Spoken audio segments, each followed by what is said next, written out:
साथियों नमस्कार। साथियों मैं राजेश पांचाल आपकी सेवा में एक बार फिर से हाजिर हूँ। कल शाम को 15 अप्रैल को, आज 16 अप्रैल है, कल शाम को 15 अप्रैल को मैंने एक ऑडियो सुनी मनोज कुमार सिंह, महासचिव all India bike boat taxi union की, जिसमें वो मुझे दुनिया भर की गालियाँ दे रहे थे और वो कह रहे थे कि मुझे पांचाल को मुंह तोड़ जवाब देना है। साथियों, मुंह तोड़ जवाब दिया जाता है काम से, गालियों से नहीं। वो क्या कह रहे थे कि पांचाल 6 महीने बिल में छुपा रहा, वहीं छुपा रहा है, तेरा ये कर देंगे वो कर देंगे। साथियों 6 महीने मैं बिल्कुल चुप था, क्योंकि मुझे इनकी कमाई से कोई एतराज़ नहीं है। ये कितना भी कमाए मुझे कोई एतराज़ नहीं है, परंतु जिससे पैसा ले रहे हैं उसका पैसा लेकर के भी अगर ये गद्दारी करते हैं तो साथियों सहन नहीं होता है। ये शुरू से मदन लाल पागल बना रहा है लोगों को। पहले कह रहा था मैं 100 दिन में पैसे दिलवाऊंगा, फिर 180 दिन में बोला 5 लाख रुपए अंतरिम राहत राशि दिलवाऊंगा, डबल पैसा दिलवाऊंगा। एक वीडियो में तो इसने ये भी बोला मैं 3 गुना पैसा दिलवाऊंगा। परंतु साथियों 1 साल होने को आया, इसने किसी को एक चवन्नी भी नहीं दिलवाई और उल्टा लोगों से लाखों लाख रुपए ठग लिए। और दूसरा, करणपाल जो कि बाहर है, फरार है, उसके केस को इतना कमज़ोर कर दिया इसने, उसको बचाने के लिए इतना केस कमज़ोर कर दिया हमारा, पैसे लेकर के। साथियों मदन लाल में अगर दम है तो वो सामने आकर के बता दे कि क्या उसने वीरेंद्र मलिक से पैसे नहीं लिए, क्या उसने नीतू चौधरी के थ्रू पैसे नहीं लिए। उसने पैसे लिए हैं और अच्छी खासी मोटी रकम ली है, 1.5 करोड़ से ऊपर रुपया लिया है इसने, उसका केस कमज़ोर करने के लिए हमारा, ताकि वो कर्णपाल को बचा सके। और सबसे बड़ी बात साथियों ये है कि ये मनोज कुमार जी कह रहे हैं कि पांचाल जी खामियां निकाल रहे हैं। दोस्तों मैं खामियां नहीं निकाल रहा हूं, मैं बता रहा हूं कि ये गलतियां तो उनको ठीक कर लिया जाए। परंतु क्या मदन लाल ने या मनोज कुमार जी ने, या अभी कल परसों पीछे मुकेश जी का एक ऑडियो आया था जो मुझे गालियां दे रहे थे, क्या किसी ने भी ये अपने मुंह से कहा कि अगर कोई कमी रह गई है रिट पिटीशन में तो हम उसे सही करेंगे, हम लोगों का नुकसान नहीं होने देंगे। साथियों मैंने आपको दिखाया कि इन्होंने शुरू से ही अपनी यूनियन के 2 तरह के पर्चे छपवा रखे हैं।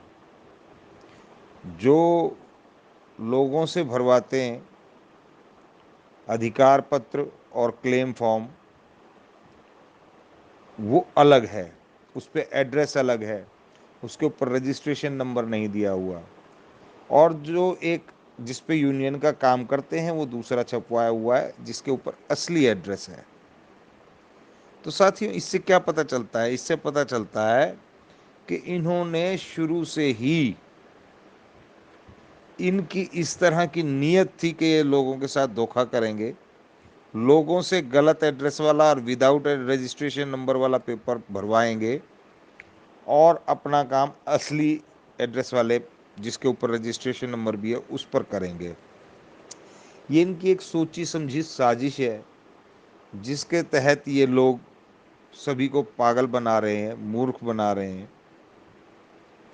और इसका रीज़न ये है कि कल को अगर लोगों को ये बात साबित करनी पड़ेगी कि वो यूनियन के सदस्य हैं तो वो साबित नहीं कर सकते हैं। और उसका कारण ये है, सबसे पहला कारण तो ये है कि यूनियन के अंदर किसी की एंट्री नहीं हो सकती है, बिना फीस दिए वो मेंबर नहीं बन सकता है। और वो यूनियन की फीस यूनियन के खाते में जानी चाहिए। अगर यूनियन में किसी की एंट्री करानी है और आप उससे पैसे नहीं भी लेना चाहते हो ना, तो आपको अपनी जेब से पैसा निकाल करके यूनियन में पैसा जमा कराना पड़ेगा फीस के तौर पर, तब उसकी एंट्री हो सकती है, वो मेंबर बन सकता है। ये मायने नहीं रखता पैसा किसने दिया, परंतु फीस जमा होनी चाहिए यूनियन की, तब मेंबरशिप मिलती है। परंतु दोस्तों, इस आदमी ने तो ना तो यूनियन का खाता खुलवाया, कभी पेटीएम से पैसे ले लेता है, कभी किसी से ले लेता है, गूगल पे से ले लेता है, कभी नकद ले लेता है, कभी कैसे अपने अकाउंट में पर्सनल में ले लेता है। साथियों, अगर यूनियन के अकाउंट में पैसा नहीं गया है, चाहे किसी के भी पर्सनल खाते में जा रहा हो, उससे यूनियन की मेंबरशिप प्रूव नहीं होती है। और जिस तरह से ये पैसे के लेन देन का हिसाब कर रहे हैं, जिसका कोई किसी कानूनी रूप से कोई इन्होंने हिसाब किताब ही नहीं रखा हुआ है, कानूनी रूप से इन्होंने अपने कागज़ गलत छपवाए हुए हैं, तो उस हिसाब से अगर देखा जाए तो ये अनरेगुलेटेड डिपॉजिट स्कीम चला रहे हैं, जिसमें अनरेगुलेटेड होता है जो कानूनी रूप से ना हो, और डिपॉजिट स्कीम होता है जिसमें पैसे जमा करवाए जाएं। तो ये उस तरह से पैसे जमा करा रहे हैं जो कि कानूनी रूप नहीं है। आप कानून पढ़ के देख लेना, एक्ट पढ़ के देख लेना, the banning of unregulated deposit scheme 2019, उसके अंदर साफ लिखा हुआ है कि उसके अंदर सोसाइटी हो, यूनियन हो, ये सभी इंक्लूड होंगी, अगर वो कानूनी रूप से सही हिसाब किताब से पैसे का लेन देन नहीं करते हैं। और इसमें क्या कहा गया है कि यदि कोई आपसे किसी प्रकार का प्रॉमिस करता है, किसी प्रकार की कोई कमिटमेंट करता है, और वो पूरी नहीं होती है, जो उसने प्रॉमिस किया है उसके हिसाब से पूरी नहीं होती है, तो वो पैसा रिफंडेबल माना जाता है, और उसके ऊपर the banning of unregulated deposit scheme act 2019 लागू हो जाता है, उसके ऊपर लगता है ये कानून।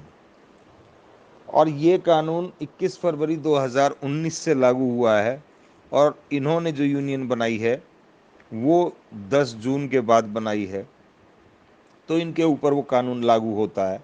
लेकिन ये जिस प्रकार से काम कर रहे हैं उसमें कहीं भी कोई भी पारदर्शिता नहीं है, कानूनी रूप से नहीं कर रहे हैं, तो ये हर हालत में उसी कानून के अंतर्गत फंसेंगे।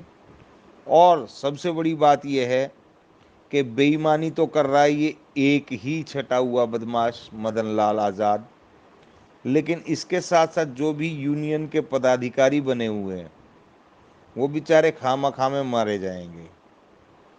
और मैं आपको बताऊं, इतना घाघ है, इतना बदमाश आदमी है, इतना षड्यंत्रकारी आदमी है ये मदन लाल आज़ाद, कि इसने किसी को यूनियन का कोई जानकारी नहीं दे रखी है, कोई पेपर नहीं दे रखा है, यूनियन की डीड तक किसी के पास नहीं है, सब कागज़ पत्तर अपने पास रखता है, किसी को कुछ झलक ही नहीं मिलने देता है, किसी को कुछ पता ही नहीं चलने देता है, इतना ये षड्यंत्रकारी है। लेकिन दोस्तों, जब फंसेंगे तो ये सारे ही फंसेंगे। जैसे गर्वित इनोवेटिव प्रोमोटर्स लिमिटेड में चाहे घपला किसी एक ने भी किया हो या सब ने मिलकर किया हो, उससे कोई फ़र्क नहीं पड़ता, नाम सभी के आते हैं और सभी फंसते हैं। उसी तरह से इस यूनियन में भी चाहे मदन लाल अकेला भी बेईमानी कर रहा है, तो ये आज़ाद सिंह शेखावत है, तुम क्या सोचते हो इसके पास डीड भी नहीं मिलेगी पढ़ने को, इसके पास इसने आज तक पढ़ी नहीं होगी डीड। और शेखावत जी, मैं आपको चैलेंज करता हूँ, अगर आपने डीड पढ़ी हो ईमानदारी से बता देना क्या लिखा है उसमें, ठीक है। और मनोज कुमार जी, आप बता देना कभी डीड आपके पास है क्या, आपके पास डीड आपको दी हुई है क्या, आपको यूनियन के कोई पेपर दिए हुए हैं क्या।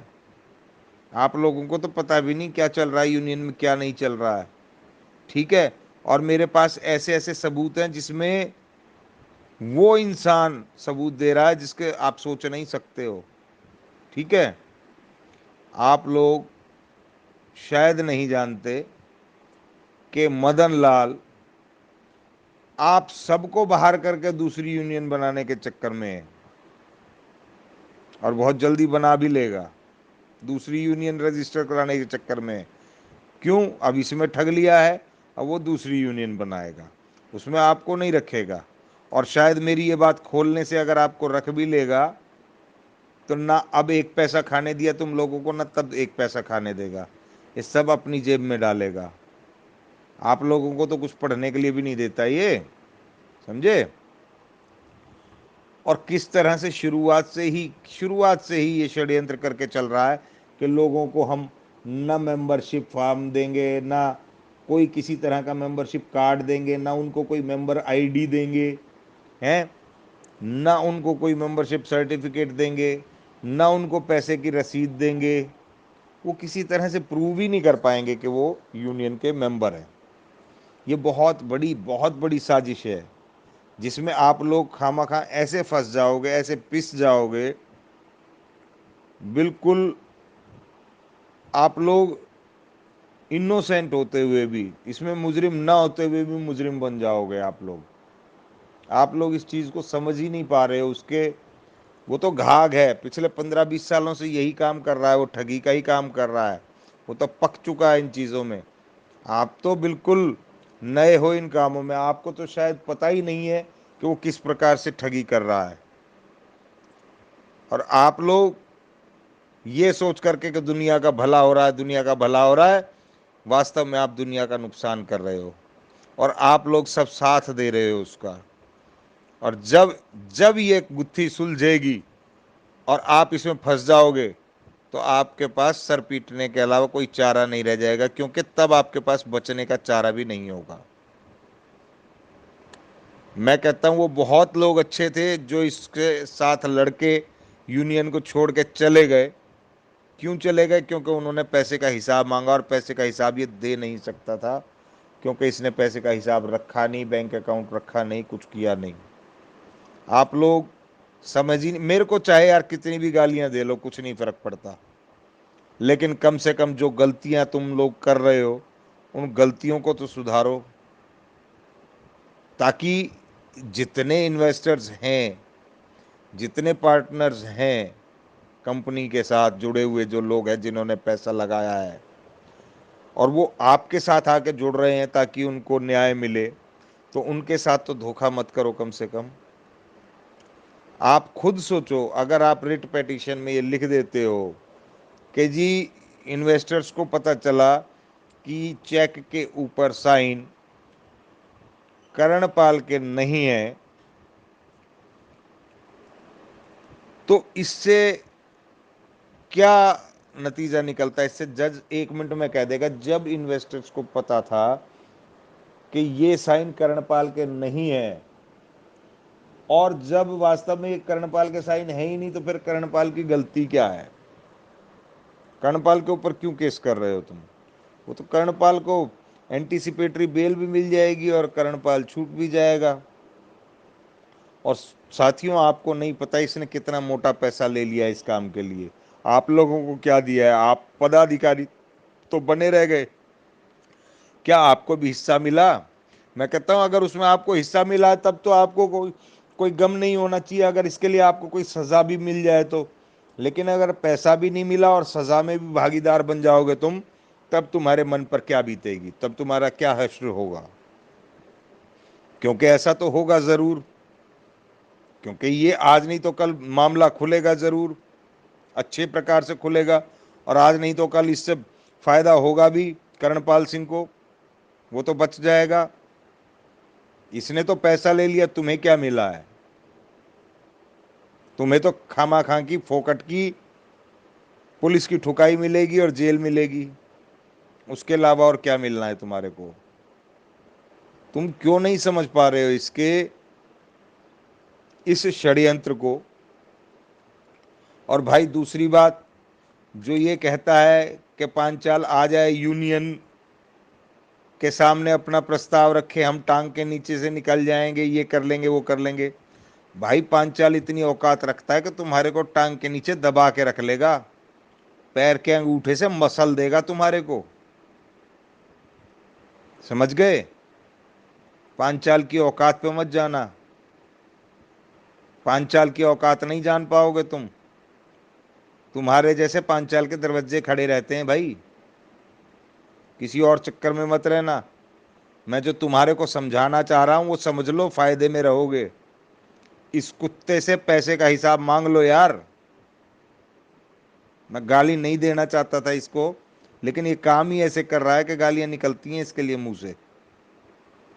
ये जो कर रहा है वो तुम सबको फंसाने के लिए कर रहा है। इसका मकसद सिर्फ तुम्हारे को साथ में लेके मरने का है, समझे भैया। इसलिए जान जाओ, समझ जाओ, फायदे में रहोगे। अगर अभी से तुम खुद इससे देखो, अगर तुम खुद से ये बात कहते हो पुलिस के पास जाके, जी हमें पता चला है कि ये बदमाशी कर रहा है, ये ठगी कर रहा है, ये लोगों के साथ गलत कर रहा है, तो तुम बच जाओगे। क्यों? पुलिस कहेगी भाई इन्होंने ही तो बताया है, ये इनको अब पता चला है तो इन्होंने बताया है अब, तो उससे आप लोग बच जाओगे। लेकिन अगर आपको पता लगने के बाद भी आप उसी का साथ देते हो तो आप कल्प्रिट माने जाओगे। यदि आप पुलिस में जाकर खुद से ये कहते हो कि जी हम यूनियन के पदाधिकारी हैं, परंतु हमें अभी पता चला है कि इस प्रकार से लोगों के साथ गलत कर रहा है, तो उसमें फिर आप मुजरिम नहीं बनोगे, ये समझ लो। आप कंप्लेनेंट बनोगे इसके खिलाफ। लेकिन अगर आप पता चलने के बाद भी इसके खिलाफ, देखिए, अगर आपको कोई जुर्म का पता चल जाता है और उस जुर्म को आप पुलिस को नहीं बताते हो, उस जुर्म को छुपाने की कोशिश करते हो या उसमें साथ देने की कोशिश करते हो, तो आप इक्वली कल्प्रिट बन जाते हो। तो अभी मैं आपको बता रहा हूं कि अभी आपके पास मौका है। यदि स्वयं आप लोग खुद ही इसकी शिकायत पुलिस में करते हो तो आप लोग नहीं फंसोगे, फिर यही फंसेगा। परंतु आप लोग अगर इसका साथ देते रहते हो पता चलने के बाद भी, तो फिर आप साथ में फंसोगे। समझे भैया? आप समझ सकते हो मैं क्या कहना चाह रहा हूं। बाकी आपकी मर्जी है, ये आपको भी पता है कि लोगों को धोखा दे रहा है और आप इसका साथ देने की कोशिश कर रहे हो। मैं आप लोगों से यही कहूंगा कि इसका साथ मत दो। ये तो फंसना ही फंसना है, हर हालत में फंसना है। और भाई जो आप कह रहे थे कि पांचाल ने 50 लाख रुपए लगा रखे हैं, सबूत नहीं दिया आज तक, 2 दिन पहले का वीडियो देख लो, मैंने जो डाला था उसमें सारे सबूत दिए थे कि मैंने जो पैसे लगा रखे हैं। अपने फ्रेंचाइजी के एग्रीमेंट भी दिखाए थे मैंने, ठीक है। और मैंने ये भी दिखाया था मेरे केस कहाँ हैं, कहाँ नहीं चल रहे हैं, कैसे है, सारी जगह जो चल रहे हैं मैंने दिखाए थे उसमें। समझे भैया? आप देख लो उस वीडियो को, आपको पता चल जाएगा कि सबूत मैंने दिखाए हैं कि नहीं दिखाए हैं। और मैं एक बात बता दूं तुम्हारे को, जिस प्रकार से ये जो कह रहा है कि 1 मई को ये लॉकडाउन तोड़ेंगे, देखो ये तुम्हें भी पता है कि शाहीन बाग कितना बड़ा धरना प्रदर्शन चल रहा था, और जब ज़रूरत पड़ी कोरोना की वजह से तो पुलिस ने 1 घंटा पूरा नहीं लगाया उसको उखाड़ फेंकने में। 1 घंटा पूरा नहीं लगा कि जमीन ऐसे साफ हो गई जैसे यहाँ कभी कुछ था ही नहीं। ये आप लोगों को उकसा उकसा के प्रोवोक करके बुला लेगा कि जी आ जाओ धरना प्रदर्शन में, और ये साइड में खड़ा हो जाएगा और तुम्हारे को लाठियां पड़वा देगा। ये आप लोग भी देख रहे होंगे कि पुलिस कितनी सख्ती कर रही है इस समय पर, सरकार कितनी सख्त है इस समय पर। और ये 1 तारीख का जो धरना प्रदर्शन करने की कोशिश कर रहा है, ये कुछ नहीं है, सिर्फ तुम्हारे को लाठियां पड़वाने का चक्कर है इसका। इससे बचो, इसकी गलत बातों से बचो। ये तुम लोगों का भला नहीं कर रहा है, तुम्हारा नुकसान कर रहा है। आप लोग जो मैंने सबूत दिखाए हैं उसके ऊपर थोड़ा गहनता से विचार तो करो। मैंने आपको रिट पिटीशन एक एक पेज पे गलतियां बताई हैं कि इसकी वजह से ये नुकसान हो जाएगा, इसकी वजह से ये नुकसान हो जाएगा। आप क्यों नहीं देखते उन चीज़ों को? क्यों आप उस चीज़ के ऊपर विचार नहीं करते हो? और भाइयों, मैं आप लोगों से अपील करता हूं कि जिस प्रकार से ये आपको ठग रहा है, आपके साथ धोखा कर रहा है, मैं आपसे अपील करता हूं कि आप लोग इन लोगों से, यूनियन वालों से अपना अधिकार वापस छीन लो। आप इनको एसएमएस करो, आप इनको व्हाट्सएप करो, आप इनको मेल करो, आप इनको रजिस्टर्ड पोस्ट करो, कि जो हमने आपको अधिकार पत्र दिया था वो अधिकार हम आपसे वापस ले रहे हैं। आप हमारी तरफ से केस नहीं लड़ सकते, हम आपके नीचे केस नहीं लड़ना चाहते हैं, आपकी सुपरविजन में केस नहीं लड़ना चाहते हैं। क्यों? क्योंकि आप लोगों के साथ, इन्वेस्टर्स के साथ धोखा कर रहे हो। सामने वाली पार्टी से पैसे लेके केस को मजबूत करने की जगह आप उसको हल्का कर रहे हो। आप हमें हरवाना चाहते हो। आप इनसे अपनी जो भी आपने अथॉरिटी दे रखी है वो वापस मांग लो।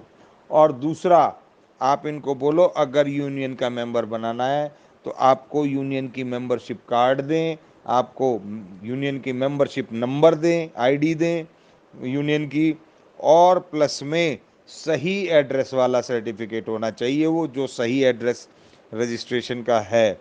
मैं आपको बता दूं, जो ये भाई कह रहे थे मनोज कुमार जी कि आप यूनियन के ऑफिस पे आ जाना और हम आपको ये कर देंगे वो कर देंगे,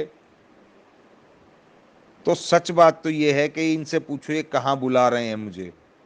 क्या यूनियन के कोई ऑफिस का एड्रेस है भी? कहीं कोई यूनियन का ऑफिस है भी?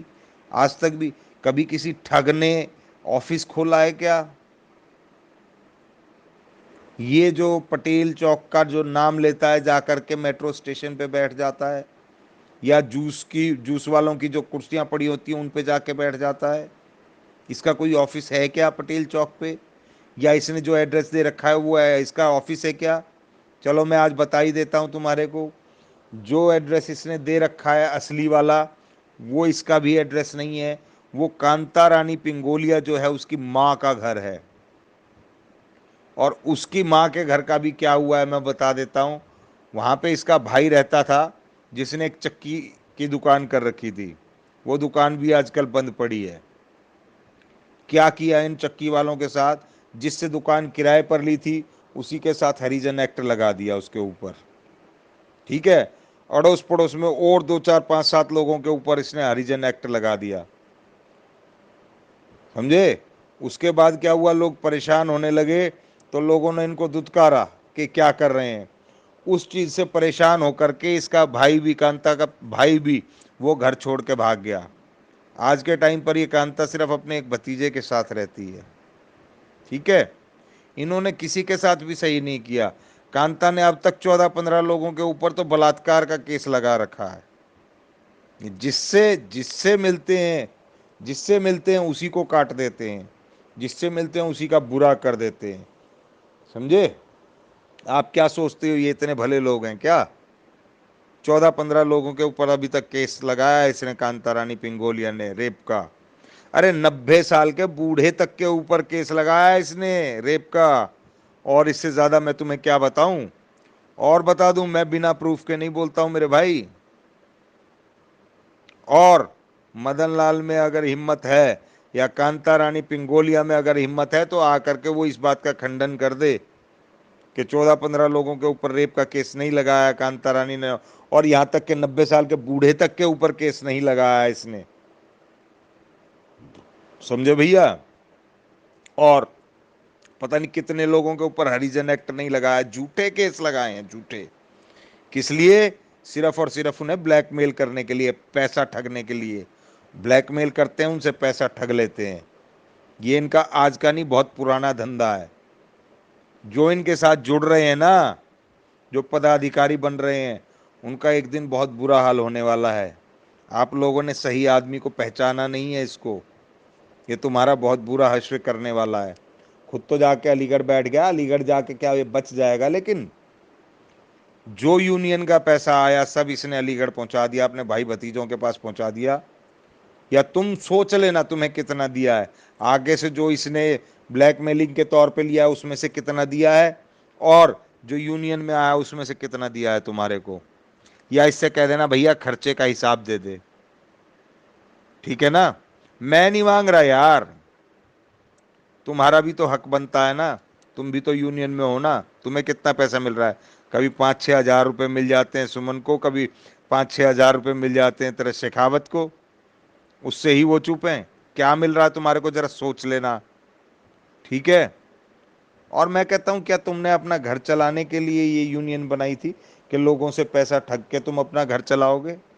और अगर ऐसा नहीं है तो मैं आपको चैलेंज करता हूं, आप मुझे बताओ जरा, कि कांता रानी पिंगोलिया और मदन लाल का क्या सोर्स ऑफ इनकम है, कैसे ये अपने घर का जीवन यापन करते हैं, कहाँ से खर्चा चलाते हैं।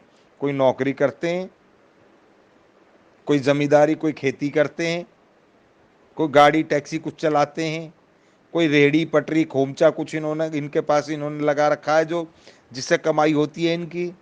कहाँ से घर चलाते हैं, कहाँ से खर्चा करते हैं ये। दोस्तों सच बता रहा हूँ, मैं झूठ नहीं बोल रहा हूँ, पता कर लेना। इनका कोई काम नहीं है, सिर्फ जो इन्वेस्टर्स से पैसे ठगते हैं उसी से अपना घर का खर्चा चलाते हैं और मौज करते हैं उन्हीं के पैसे पर। और ये आज से नहीं, पिछले 20 साल से कर रहे हैं। इनके मुंह खून लग चुका है, इनको पागल जनता का पता चल चुका है कि जनता पागल है। इनके बोलते इस तरह ही कैसे हैं, लोगों को मीठा मीठा बोलते हैं कि भाई तेरे तो पैसे समझ ले, बस तेरे दरवाजे पे पड़े हैं, बस तू तो यूनियन में पैसा जमा करा, तेरे तो पैसे मिल गए, समझ डबल दिलवाएंगे। आज तक किसको पैसे दिलवाए हैं इन्होंने पिछले 20 साल में, मुझे जरा बता दें। मैंने आप लोगों के सामने इसकी 20 साल तक की पुरानी एफआईआर निकाल के रख दी है। इसके ऊपर जो जो एफआईआर हुई हैं 20 साल तक की निकाल के रख दी हैं मैंने आपके सामने। इनके सारे काले चिट्ठे मैंने आप लोगों के सामने रख दिए हैं। आप लोगों को फिर भी समझ में नहीं आ रहा कि ये कितने गंदे लोग हैं, कितने ये ब्लैकमेलर हैं, ये बलात्कारी हैं, ये ठग हैं, ये चोर हैं, ये बदमाश हैं। आप लोग समझ ही नहीं रहे हो इस चीज़ को। अच्छा चलो मैं दूसरे तरीके से पूछता हूँ। ये आपकी यूनियन है, रजिस्टर्ड यूनियन है, 1 साल होने को आया, आपने कभी ऑडिट कराया है? नहीं कराया ना। आपको क्या लगता है कि गवर्नमेंट ऑडिट नहीं कर लेगी आपका? जब गवर्नमेंट के पास शिकायत जाएगी कि ये इस तरह से ये चोरी ठगी कर रहे हैं, लोगों को लूट रहे हैं, तो क्या आपका ऑडिट नहीं किया जाएगा? और ऑडिट करते ही दूध का दूध और पानी का पानी हो जाएगा। क्यों? आप लोगों ने कोई पैसे का हिसाब नहीं रखा। आप लोगों ने तो बस जिसका आया जेब में आया खर्चा समझ के उसको खर्च कर लिया, कोई हिसाब किताब नहीं रखा, कुछ नहीं रखा। जब ऑडिट होगा तो पूछा जाएगा आपके पास कितने मेंबर जुड़े हैं, उनकी मेंबर आईडी क्या है, उनके टोटल सब कुछ पूछा जाएगा, और उनका पैसा किस अकाउंट में जमा कराया वो पूछा जाएगा। आप ऐसा तो कर ही नहीं सकते कि कभी शेखावत के खाते में डलवा दिए, कभी सुमन के खाते में डलवा दिए, कभी किसी के खाते में डलवा दिए, कभी मनोज के खाते में डलवा दिया। आप ऐसा तो कर ही नहीं सकते। सिर्फ और सिर्फ यूनियन के खाते में पैसा जा सकता है। वो बात अलग है कि उस खाते में से निकाल के यूज करने का अधिकार आप ही को है, लेकिन वो जाना चाहिए यूनियन के खाते में। और यूनियन का कोई खाता ही नहीं है, इसका मतलब है आप में से कोई भी उसके मेंबर ही नहीं हो यूनियन के। आप इस चीज़ को समझ नहीं रहे हो। जब आप लोग केस हार जाओगे ना तो आप दोबारा लगाने के केस को अधिकारी नहीं रहोगे। और इतनी तुम्हारे अंदर किसी के अंदर हिम्मत है नहीं कि इतना मोटा पैसा खर्च करके तुम उसकी अपील कर दोगे सुप्रीम कोर्ट में, क्योंकि पैसा तो ये खा के बैठ गया है तुम्हारे से। जितने भी यूनियन के पदाधिकारी हैं, अगर वो खुद शिकायत नहीं करते हैं इसकी पुलिस से कंप्लेनेंट बन के, तो वो खुद कल्प्रिट बनेंगे, ये मैं बता रहा हूं आप लोगों को। आपकी मर्जी है, आप इस चीज को समझो या ना समझो, लेकिन जब फंसोगे तब मेरी बात जरूर याद आएगी। जैसे अब तुम्हें ये बात याद आ रही होगी, मैं 1 साल पहले कहता था कि भाइयों इसमें सिविल रिट लगेगी। उस समय पर ये मदन लाल सबको मूर्ख बनाता था और कहता था कि नहीं, इसको क्या पता क्रिमिनोलॉजी का, ये क्रिमिनल केस है, ये तो जानबूझ के सिविल करवाना चाहता है ताकि कई साल भाटी और उसको राहत मिल सके, कई साल घुमा सके। और अब इसने क्यों सिविल रिट लगा दी? इसका मतलब ये घुमाना चाहता है। अब इसको कहां से अकल आ गई? 1 साल पहले जब मैं कह रहा था सिविल रिट लगेगी तब ये नहीं माने, आज ये सिविल रिट क्यों लगा दी? आज इसकी क्रिमिनोलॉजी कहाँ चली गई? आज कैसे इसको पता चल गया कि क्रिमिनल केस नहीं सिविल रिट लगाऊं मैं? 1 साल पहले मेरी नहीं मानी, 1 साल इसका इन्होंने पानी में घुसा दिया, पानी में रोल दिया, बिल्कुल 1 साल लोगों का खराब कर दिया। अभी रिट लगाई है, अभी तो कंसिडरेशन पे है, सालों साल लग जाएंगे, 4-5 साल लग जाएंगे इसी रिट में ही। उसके बाद अगर ऑर्डर हो भी गया, सेबी को ऑर्डर दे भी दिया, तो उसमें 5-7 साल लग जाएंगे। तो 10-12 साल तो तुम्हारे ऐसे लगा देगा ये। और बात करता है कि ये 180 दिन में पैसा दिलाएगा। दूसरा ये बोलता है कि इसकी एक और सुप्रीम कोर्ट में क्रिमिनल पिटीशन लगी हुई है। दोस्तों ये झूठ बोलता है। मैंने पता लगा लिया है कि ऐसी कोई रिट, इसकी क्रिमिनल रिट नहीं लगी हुई है सुप्रीम कोर्ट में। और मैं इसको ओपन चैलेंज करता हूं कि अगर इसकी कोई इस तरह की रिट लगी हुई है तो ये सामने से आकर उसका नंबर दे। साथियों इसका तो फर्ज ये बनता था कि जो ये रिट लगा रहा है उसकी कॉपी डालता ग्रुप्स के अंदर कि भाइयों देखो मैंने आपके लिए ये रिट लगाई है। हैं, ये इसने कोई कॉपी वॉपी नहीं डाली ताकि लोगों को पता न चल जाए कि केस को हल्का किया गया है। इसी प्रकार से इसने ये झूठ बोलता है कि क्रिमिनल रिट लगा रखी है, और लगा रखी है तो नंबर बता उसका। और नंबर क्या बताना है, वो पूरी की पूरी रिट ग्रुप में डाल, सभी लोगों को दिखा ताकि सबको पता चल सके क्या गुल खिला रहा है। झूठ बोलने के अलावा कुछ नहीं करता है साथियों ये।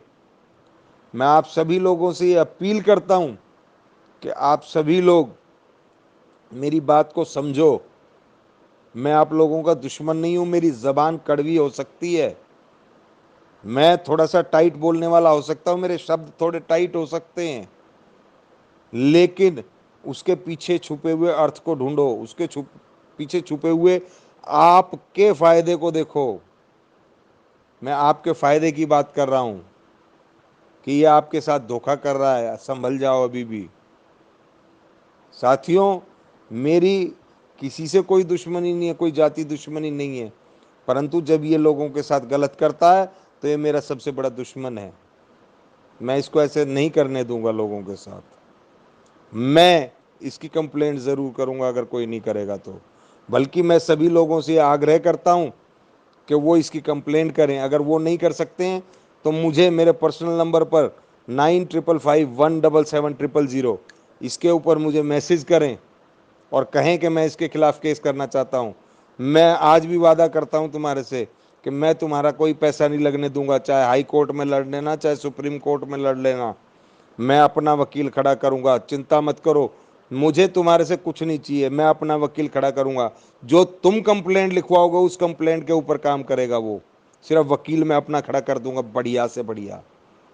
समझे दोस्तों, मैं भी आप ही लोगों के बीच का इन्वेस्टर हूं, मैं कोई इसकी तरह से ठग नहीं हूं। समझे, इसको समझो, इसको पहचानो आप लोग कि ये आपके साथ किस प्रकार से ठगी कर रहा है। ये समझना बहुत ज़रूरी है, इसको इसकी असली जगह पहुंचाना बहुत ज़रूरी है।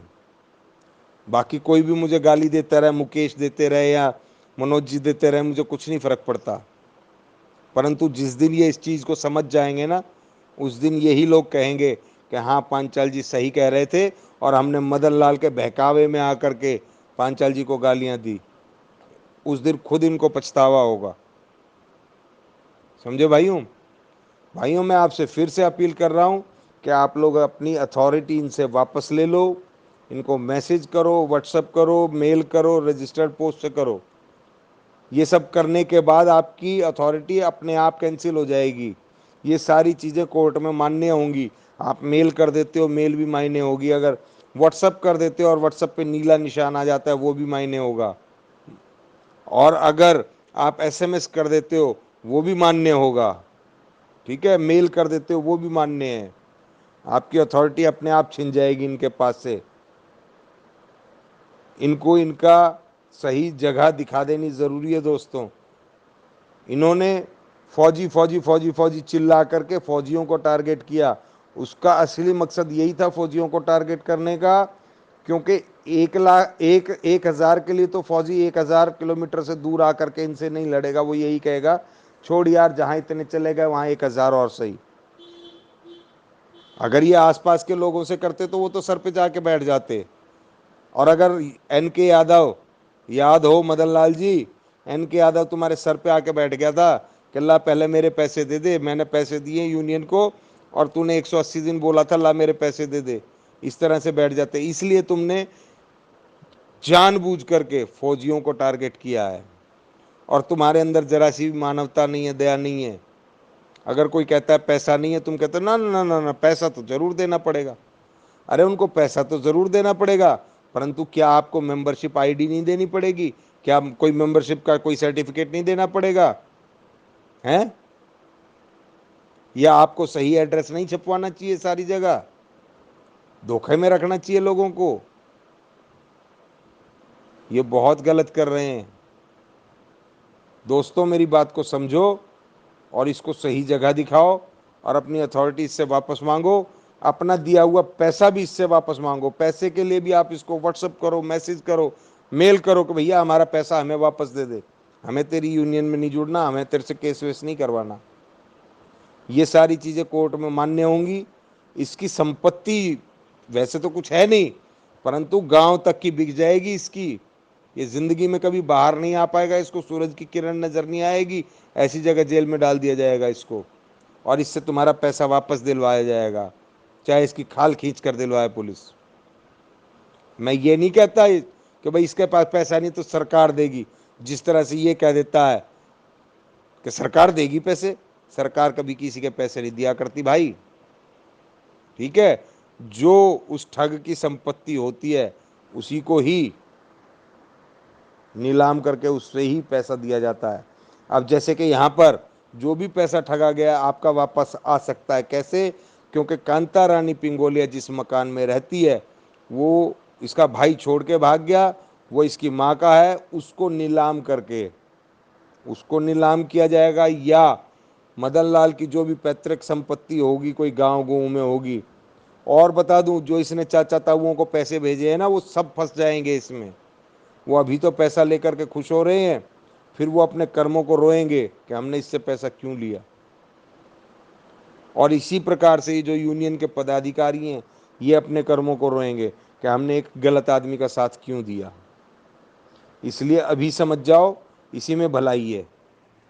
चलो, काफ़ी लंबी हो रही है वीडियो। थैंक यू दोस्तों, समझो मेरी बात को और इसके ऊपर एक्शन लो। एक्शन लेके आपको पता है कि जब तक इसको सही राह नहीं दिखाई जाएगी, इसका सही रास्ता नहीं दिखाया जाएगा, सही जगह नहीं पहुंचाया जाएगा, ये नहीं मानेगा। ठीक है दोस्तों, इसलिए मैं आपसे विनती करता हूं आप मेरी बात को समझो और एक्शन लो। Thank you.